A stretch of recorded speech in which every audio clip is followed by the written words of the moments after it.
Q106.7 weather. Here's your KQNK forecast. A winter weather advisory begins at noon tomorrow and continues until 6 p.m. Sunday night. Cloudy skies with a few peaks of sun with fog and spots early today with daytime highs approaching 35. Winds out of the southeast 8 to 15 miles per hour. Overcast skies tonight, lows dip down to about 14. 4 to 8 inches of snow tomorrow night through Sunday. From the Weatherology Weather Center, I'm staff meteorologist Laura Lockwood. Currently, it's 27 degrees. Kansas Information Network News. I'm Karen Johnson. A tragic accident near the Kansas-Colorado border leaves one man dead. A fatal crash in Hamilton County claimed the life of 39-year-old Toby Cant early Wednesday morning. Around 1:30 a.m., Cant was driving a Ram pickup west on County Road 31 about 8 miles from the Colorado border and southwest of Syracuse. According to the Kansas Highway Patrol, the truck veered off the road, went down an embankment, and struck a bridge embankment. Cant, who was just 35 minutes from his hometown, died at the scene. I'm J.P. Bazette. The Saline County Sheriff's Office said a suspect is in custody, 57-year-old Colin Campbell, following an incident late Thursday night. It was when shots were fired and several local and state agencies responded. When they arrived, a woman at the house in the 2400 block of South Woodward Road fled the home and gunshots were heard. This is Kansas Information Network News. You can't escape a traffic jam. Know what else you can't escape? Seasonal allergies. And you might think you can avoid that coffee stain until... Oh, really?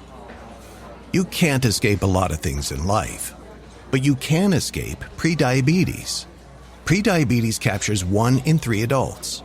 There are usually no signs of prediabetes. In fact, most people don't even know they have it.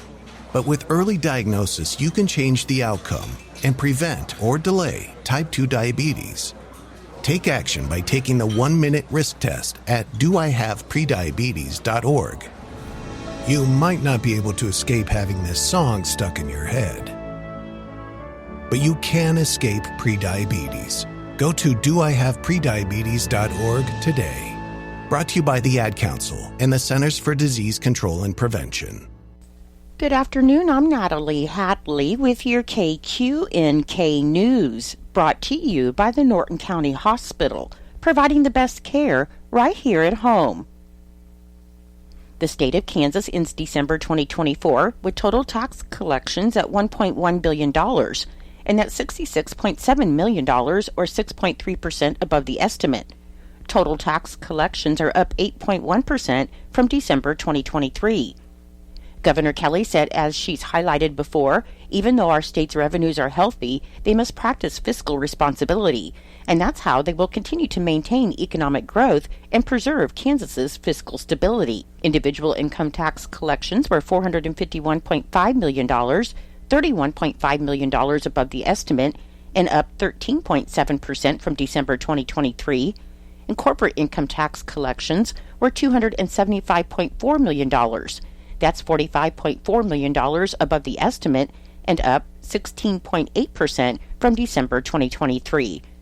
Combined retail sales and compensating use tax receipts were $285.4 million. That's $13.6 million below the estimate and down $17 million from December of last year. While the risk to the general public still remains very low, the Kansas Department of Health and Environment is reminding Kansans to practice caution around wild birds and backyard poultry amid increasing reports of highly pathogenic avian influenza, or HPAI, virus, both nationally and within Kansas. HPAI is primarily an infection of wild birds. However, in the ongoing outbreak beginning in early 2022, numerous animal species have been infected, including domestic poultry, dairy cattle, wild carnivores like skunks and raccoons, and domestic cats. The virus is spread by migratory waterfowl, primarily ducks and geese. Kansas Department of Health and Environment Chief Medical Officer Dr. Derek Totten said the public health risk of HPAI remains low. And while there has been no person-to-person spread, the Kansas Department of Health and Environment is monitoring the situation carefully. He said they're working with people who have had flocks test positive and encourage the public to avoid contact with sick birds. Fall migration of wild birds increased in November and December, resulting in additional exposure to HPAI and thus an increase in cases in domestic poultry in Kansas. Since December 3rd, the Kansas Department of Agriculture has identified HPAI in 6 non-commercial backyard flocks and 2 commercial flocks. Current information regarding HPAI in animals in Kansas can be found at agriculture.ks.gov. And for more information on keeping yourself healthy while handling poultry, you can visit kdhe.ks.gov or cdc.gov/bird-flu. The Kansas Highway Patrol has released its New Year's holiday activity report, and the reporting period for New Year's ran from 6 p.m. on Tuesday, December 31st, 2024, to 11:59 p.m. on Wednesday, January 1st, 2025. The Kansas Highway Patrol reported that during this period, they worked 1 non-DUI-related crash, which resulted in 1 non-DUI-related fatality. Across Kansas, the Kansas Highway Patrol reported that there were 12 DUI arrests, 286 speed citations, 24 adult safety belt citations, 2 safety belt citations for teens, 8 child restraint citations, and 245 motorist assist calls. I'll be back with more in just a moment. Happy holidays from Norton County Hospital and Clinics. The holidays can bring extra calories and stress, but staying active can help balance it all. This season, we encourage you to give yourself the gift of health. Try indoor workouts, outdoor walks, dancing, or winter sports. Small changes like taking the stairs also add up. Stay active this season for better health and less stress. Let's make this winter your healthiest yet. The cold weather rule, designed to help Kansans who are behind on their utility payments avoid disconnection during the winter months, remains in effect through March 31st. While the cold weather rule is in effect, utility companies cannot disconnect a customer service when the local temperatures are forecast to drop below 35 degrees within the following 48-hour period. The Kansas Corporation Commission, the agency that regulates public utilities in the state, implemented the rule in 1983 to prevent utility companies from disconnecting a customer's natural gas or electric service during periods of extreme cold. The cold weather rule also requires utility companies to offer a 12-month payment plan to allow consumers to maintain or reestablish service, and any residential customer with a past due balance will qualify for payment arrangements. However, it is the customer's responsibility to contact their gas or electric company to make those arrangements. The cold weather rule applies only to residential customers of electric and natural gas utility companies who are under the KCC's jurisdiction, though many municipal utilities and cooperatives have similar winter weather policies. Information about the cold weather rule is available on the Commission's website, kcc.ks.gov, and Kansans can also contact their local utility company or the KCC's Office of Public Affairs and Consumer Protection at 800-662-0027. Lieutenant Governor and Secretary of Commerce David Tolan encourages job seekers and employers interested in health care and social services to take advantage of this month's virtual job fair that's hosted by Kansas Works from 8 a.m. to 5 p.m. on Wednesday, January 8th. Tolan said Kansas healthcare and social service entities are searching for new staff, whether you are entry-level or an experienced professional looking for a new opportunity. He said you can take this chance to connect with leading employers in healthcare and other vital industries and explore the open opportunities to further your career in a caring profession. The virtual job fair allows for anyone searching for a new position to fill out applications, chat live, and interview virtually with participating employers. And the virtual job fair portal features helpful information such as a job seeker training video, a list of participating employers, and channels for attendees to register and log in. Job seekers are also encouraged to dress professionally, as employers may request to engage in a video interview. Candidates can participate through any digital device, and any individual with a disability may request accommodations by contacting their nearest workforce center at 877-509-6757 prior to the event. Registration is required to participate in virtual job fairs regardless of your previous participation, and to register or for more information, you can visit kansasworks.com. The state treasurer's office reported that as of December 19, 2024, there's around $616 million in unclaimed property waiting for people to claim in Kansas. The Kansas State Treasurer's Office describes unclaimed property as mostly consisting of money. However, it can also be any financial asset that is yet to be claimed by its owner or hasn't been used by its owner for a long period of time, usually consisting of around 1 to 5 years, though real estate is not considered unclaimed property. Unclaimed property can consist of insurance proceeds, stocks and bonds, safety deposit box contents, payroll checks, money orders, refunds and overpayments, and bank accounts. Anyone looking to search for unclaimed property with the Kansas State Treasurer's Office can get started by heading to the agency's website at unclaimedproperty.ks.gov. Funeral services for Evelyn Sprigg, 85 of Norton, will be held at 10 a.m. tomorrow, Saturday, January 4th, at the Emmanuel Lutheran Church in Norton, and burial will follow in the Norton Cemetery. Visitation will be from 5 to 7 p.m. today, Friday, January 3rd, also at the church. Memorial contributions may be made to the Christian Challenge or the Norton County 4-H Council and may be sent in care of Plummer Gobber Funeral Home, 215 West Main Street in Norton. Condolences may be left at plummergobber.com.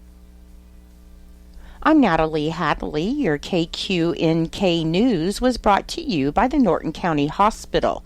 You can call the Norton County Hospital at 785-877-3351.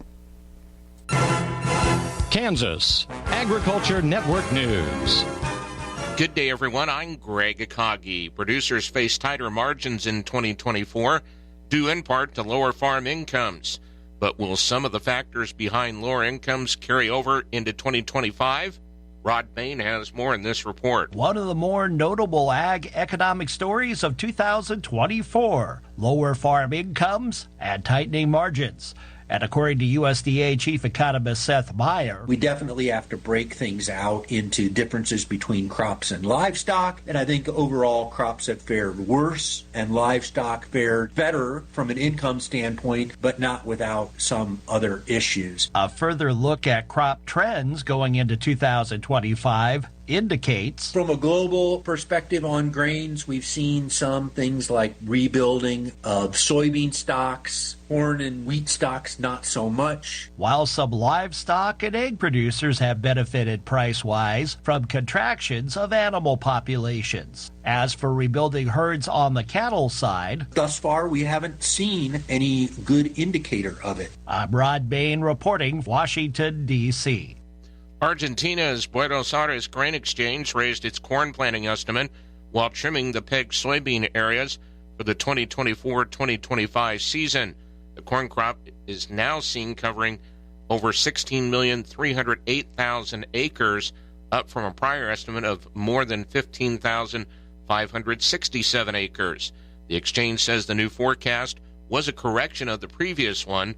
The soybean planting area is now seen at over 45,460,000 acres, a reduction of 494,200 acres from the previous estimate. You're listening to Agriculture News here on the Kansas Daisy was abandoned by her family and placed in foster care at 15 years old. Her life was full of uncertainty. She thought she'd never have a permanent place to call home. Before I was adopted, I felt like I wasn't enough. I had this hole in my heart, and I never knew what I needed to patch that hole.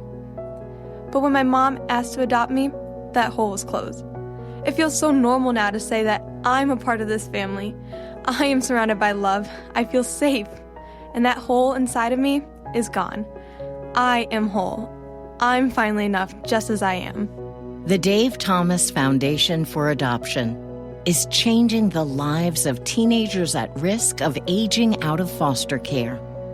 Like Daisy, every child deserves a permanent, loving home. You can help. Learn more at davethomasfoundation.org. Kansas Agriculture Network weather. This is meteorologist Steve Hamilton for the Kansas Agriculture Network. A winter storm watch is posted for about the eastern two-thirds of Kansas from tomorrow afternoon through Sunday evening. Heavy snow, sleet, and freezing rain all possible, along with gusty wind. A strong low-pressure system will cross the central and southern plains and, combined with cold air from the north, will bring us some pretty significant travel impacts. A winter weather advisory is up for most of western Kansas. Snow and sleet accumulations of 6 to 12 inches will be possible for eastern Kansas, 5 to 8 inches in the central counties, and 2 to 4 in the western counties. In addition to the snow, there's a good chance of freezing rain over most of the state with 1 to 2 tenths of an inch of ice accumulation. No precipitation yet. It will stay dry and partly cloudy today. Overnight, low pressure will start to develop near the panhandles with colder air moving in from the north. By tomorrow, we'll start to get a flow of moist air coming in from the Gulf, freezing rain showers and maybe some snow by tomorrow afternoon for most areas.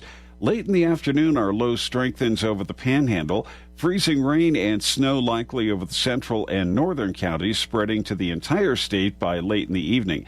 Heavy snow, sleet, and some freezing rain possible for all of Saturday night and through much of Sunday.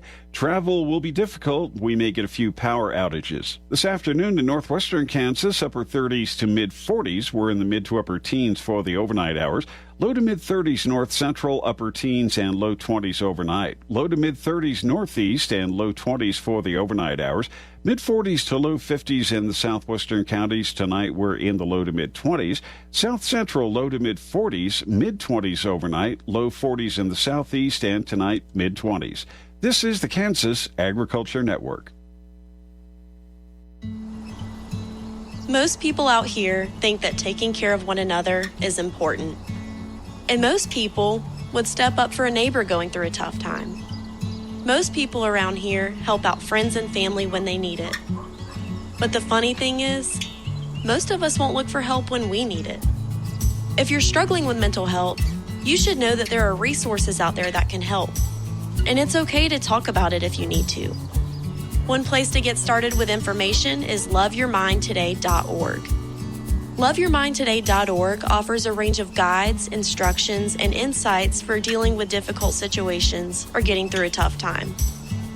If you're struggling with mental health, get the help you need, because most people out here really care. Visit LoveYourMindToday.org. That's LoveYourMindToday.org. Brought to you by the Huntsman Mental Health Institute and the Ad Council.